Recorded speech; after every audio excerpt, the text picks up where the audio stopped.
నమస్తే అందరికీ. శ్రీమాత్రే నమః. అందరూ బాగున్నారా? ఈరోజు ఒక మంచి వీడియోతో మీ ముందుకొచ్చానండి. అంటే ఈ వీడియో ఎందుకు ఇప్పుడు పోస్ట్ చేస్తున్నాను అంటే, చాలా మందికి ఎన్నో డౌట్స్ ఉంటాయి. లలిత శాస్త్రం చదవడానికి ఎంతో మందికి ఎన్నో డౌట్స్ ఉన్నాయన్నమాట. ఆ డౌట్స్ అన్నీ కూడా నేను ఒక చోట రాసి పెట్టుకున్నాను. సో, వాటి గురించి ఇప్పుడు డిస్కస్ చేయబోతున్నాను అనమాట అండి.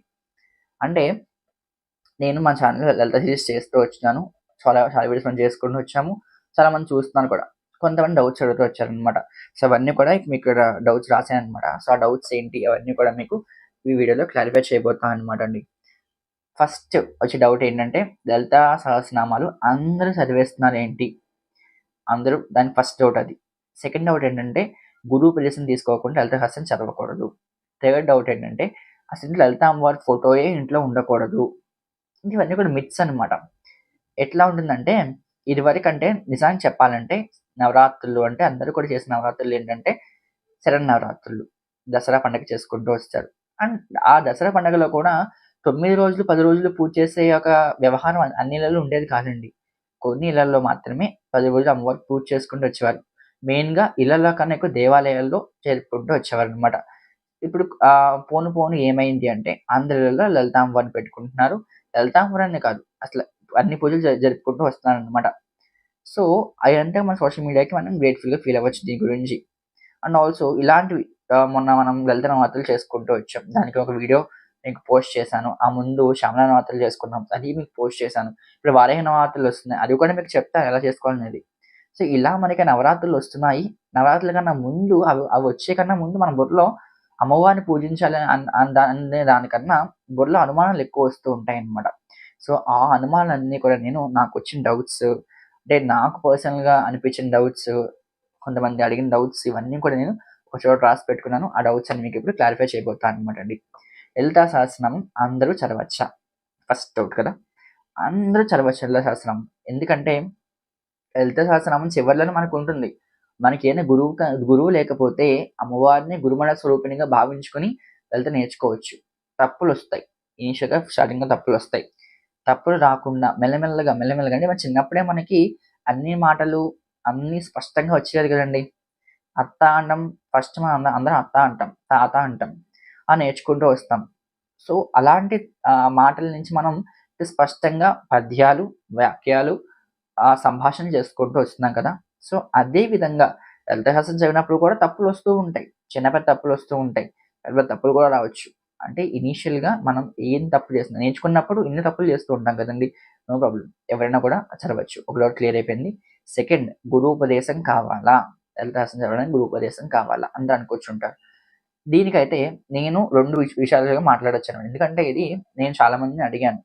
లైక్ నాకు తెలిసిన వాళ్ళు కొంతమందిని అడిగాను. అండ్ కొంతమంది అడిగితే వాళ్ళేం చెప్పారు అంటే, కొన్ని నేను సెర్చ్ చేశాను బాగా రిసర్చ్ చేస్తే నాకు తెలిసిందేంటంటే, లలిత సహస్రం గురూపదేశం తీసుకోవాలి. అది ఎవరు అనుకుంటున్నారు అంటే, అంగన్యాస, కరన్యాసాలతో చాలా మంది చేస్తూ ఉంటారు కదా! అంటే మనకి స్టార్టింగ్‌లో లలిత సహస్రనామం ముందు ముందు అంగన్యాసం, కరన్యాసాలు ఉంటాయి కదా!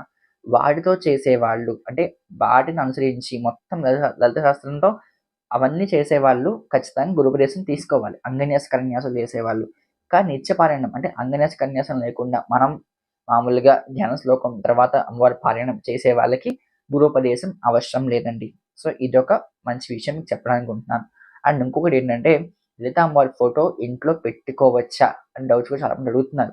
ఎందుకంటే లలిత అమ్మవారు కామం స్వరూపము. మనం ఆవిడని ఇంట్లో పెట్టుకోవచ్చా?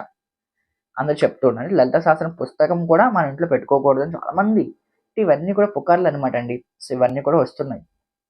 అండ్ దాంట్లో ఎలాంటి సందేహం లేదు. లలిత అమ్మవారు పరమశాంతి స్వరూపం అమ్మవారనమాట. ఎప్పుడు చిరునవ్వుతోనే ఉంటుంది అమ్మవారు. అంటే మన ఇళ్లల్లో రౌద్ర రూపాలు పెట్టుకోకూడదని చెప్తూ ఉంటారు. కానీ నాకొక డౌట్ అనమాట అండి. ఇప్పుడు మన అమ్మే ఉంది. ఆల్రెడీ మన విషయం మాట్లాడుకున్నాం ముందే. కానీ ఇక్కడ డౌట్స్ వస్తున్నాయి. సో, దానికి క్లారిఫై చేస్తాననమాట. మన ఇంట్లో మన అమ్మ ఉంది.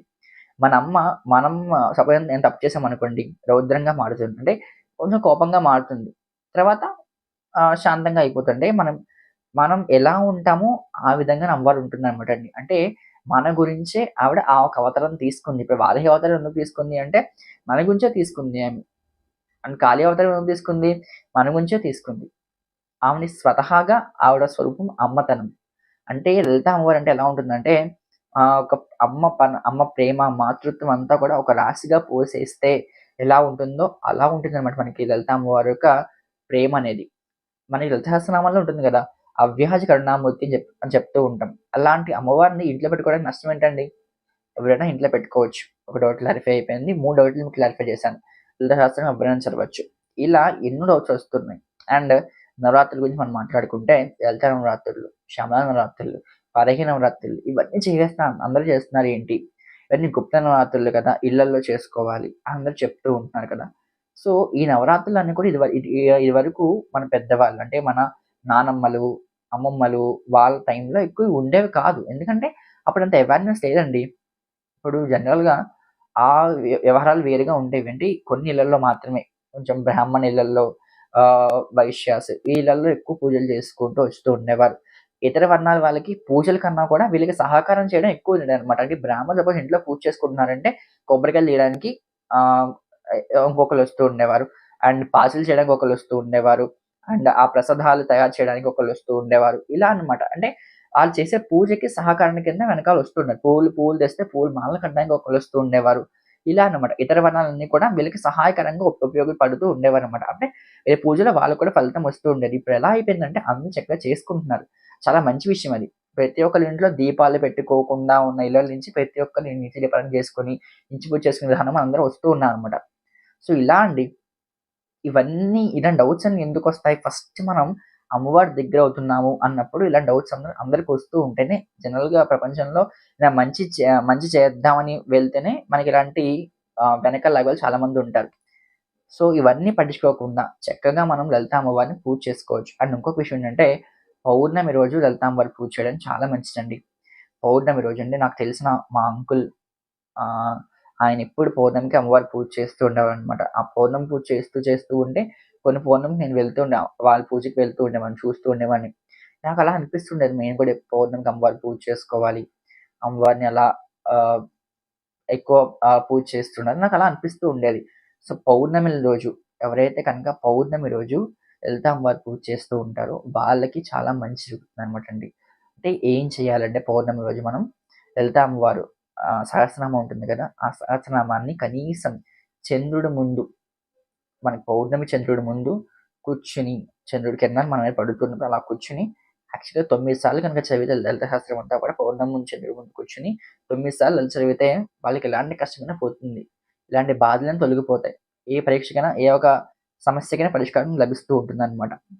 కానీ ఇప్పుడున్న పరిస్థితుల్లో 9 సార్లు మనం పూజ చేయలేం కాబట్టి కనీసం 3 సార్లైనా లలిత అమ్మవారిని సహస్రనామాలన్నీ కూడా చదవచ్చు.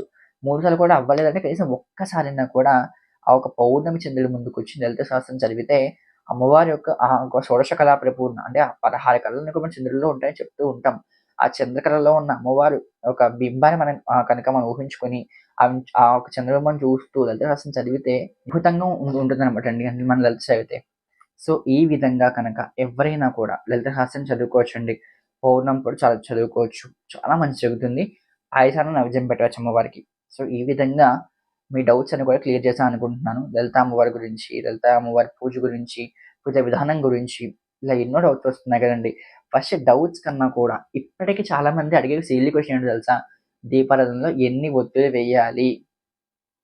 అఖండ దీపం పెట్టుకోవాలా నవరాత్రుల్లో? కలశం పెట్టుకోవాలా? నేను ప్రతిసారి నవరాత్రులు చెప్పినప్పుడల్లా ప్రతిసారి చెప్తూనే ఉంటా. కలశం పెట్టుకోవాల్సిన అవసరం లేదండి. అఖండ దీపం పెట్టాల్సిన అవసరం లేదండి. ఇవన్నీ కూడా మీకు చెప్తూనే వస్తున్నాను. కానీ మళ్ళీ అడుగుతూనే ఉంటున్నారు. డౌట్స్ అన్నీ కూడా పక్కన పెట్టేసి, మనస్ఫూర్తిగా అమ్మ మీద భారం వేసేసి, అమ్మ నేను ఫస్ట్ టైమ్ చేస్తున్నాను. ఏం తప్పున్నా నన్ను క్షమించు అని మనం అమ్మవారి మీద కనుక భారం వేసేసి, మనం పిల్లలమండి. అమ్మవారికి మనందరం పిల్లలం. పిల్లలు తప్పు చేస్తే అమ్మవారు మనల్ని శిక్షిస్తుందా? దండిస్తుందా చెప్పండి? ఏం చేయదు. చక్కగా మనం ఆవిడ మీద భారం వేసి అంటే నేర్చుకునే క్రమంలో తప్పులు చేసినా మనం సరిదిద్దుకోవచ్చు. ఆల్రెడీ అన్నీ వచ్చేసి తప్పులు చేస్తే ఖచ్చితంగా దెబ్బలు పడతాయి. అది అందరికి తెలిసిన విషయం. అన్నీ నేర్చుకున్న తర్వాత తప్పులు చేయడం కాదు. నేర్చుకున్న సందర్భంలో తప్పులు చేస్తే అమ్మ చూసుకుంటుంది. కానీ అంత ఎక్స్‌పర్ట్ అయిపోయిన తర్వాత నాకు మనకుండే శక్తి కూడా ఉండి కూడా చేయకపోతే అది తప్పు. శక్తి లేనప్పుడు మనకున్న దాంట్లో చేసుకున్నా కూడా పర్వాలేదనమాట అండి. నాకు తెలిసి వీడియో నచ్చే ఉంటుంది అనుకుంటున్నాను. నచ్చితే ఏం చేయాలో తెలుసు కదా! సబ్స్క్రైబ్ చేసి, లైక్ చేసి, మీ ఫ్రెండ్స్ అండ్ ఫ్యామిలీకి కూడా షేర్ చేసేయండి. అలాగే ఇలాంటి మరెన్నో వీడియోస్‌కి మన ఛానెల్ సబ్స్క్రైబ్ చేసుకోండండి.